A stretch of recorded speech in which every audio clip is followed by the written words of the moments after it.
রাত তখন ঠিক 12টা। অরণ্যের ভেতর দিয়ে চলে গেছে পুরনো একটি পিছালা রাস্তা। রাস্তার দুই পাশে বিশাল বিশাল গাছ, যেন অন্ধকারকে আরো গাঢ় করে তুলেছে। এই রাস্তা ধরে হেঁটে চলেছে একজন যুবক, নাম তার রাফি। সে শহর থেকে গ্রামে ফিরছে, অনেক বছর পর। রাফির মামার বাড়ি গ্রামে। ছোটবেলায় বহুবার সেখানে গিয়েছে। কিন্তু আজকের সফরটা আলাদা। কারণ তার মামা কয়েকদিন আগে হঠাৎ করে নিখোঁজ হয়ে গেছেন। পুলিশ খোঁজ পেয়েছে শুধু তার ব্যবহৃত লাঠি, গ্রামের পাশে একটি পুরনো পোড়োবাড়ির সামনে। পোড়োবাড়ির কথা রাফি জানে। ছোটবেলায় কেউ যেতে দিত না। সবাই বলতো ওখানে নাকি ভূত থাকে। তবে রাফি বাস্তববাদী, ভূতে বিশ্বাস করে না। সে সিদ্ধান্ত নেয় নিজেই সব খুঁজে দেখবে। গ্রামে পৌঁছে সে প্রথমেই সেই পোড়োবাড়ির দিকে রওনা দেয়। রাত হলেও কৌতূহল তাকে থামায় না। পোড়োবাড়ি গ্রামের শেষ প্রান্তে, বাঁশঝাড় আর জঙ্গল ঘেরা জায়গায়। ছাদ ভেঙে পড়েছে, দেয়ালে শ্যাওলা জমেছে। দরজাটা আধা খোলা, যেন কেউ ঢুকেছে কিছুক্ষণ আগে। রাফি ধীরে ধীরে দরজা ঠেলে ভেতরে ঢোকে। বাতাসে একটা ভ্যাপসা গন্ধ। হঠাৎ যেন শব্দ হয়, টিক টিক টিক। ঘড়ির শব্দ।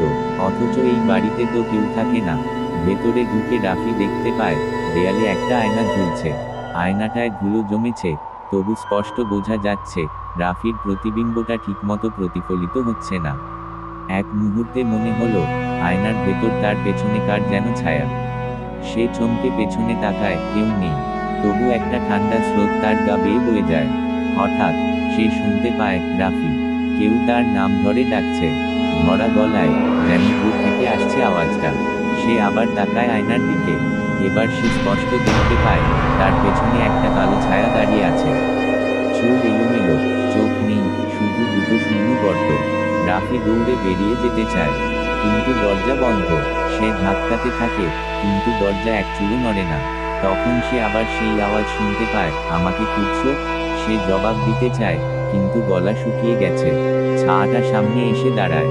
এবার রাফি স্পষ্ট চিনতে পারে এটা তার মামা। কিন্তু তার মুখে কোনো রং নেই, চোখ ফাঁকা, ঠোঁট ছেঁড়া। মামা বললেন, আমি এখানেই আটকে গেছি রাফি, আমাকে মুক্তি দাও। রাফি জিজ্ঞেস করল, কিভাবে? আয়নার ভেতরে একটা ছায়া আছে, যে আমার আত্মাকে আটকে রেখেছে। তাকে হারাতে হবে। রাফি ভয় পায়, কিন্তু হ্যাঁ জানায়। হঠাৎ ছায়াটা আবার কুয়াশার মতো ভেসে আসে। এবার আয়না বিকট শব্দে ভেঙে যায়, আর তার ভেতর থেকে বেরিয়ে আসে এক কালো ছায়ামূর্তি।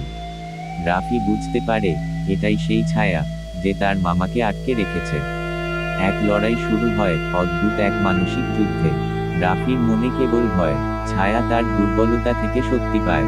তবে রাফি ভাবে, আমি যদি ভয় না পাই, তবে এটা দুর্বল হয়ে পড়বে। সে চোখ বন্ধ করে সাহস নিয়ে দাঁড়িয়ে থাকে। এক মুহূর্তে চারপাশে আলো জ্বলে ওঠে। ছায়া একটা হাহাকার দিয়ে মিলিয়ে যায়। সবকিছু স্বাভাবিক হয়ে আসে। আয়নার ভাঙা টুকরোর মাঝে সে দেখতে পায় তার মামার মুখে শান্তির ছায়া।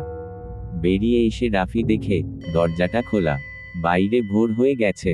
সে বুঝে যায় সব কিছুর ব্যাখ্যা হয়তো বিজ্ঞান দিতে পারে না,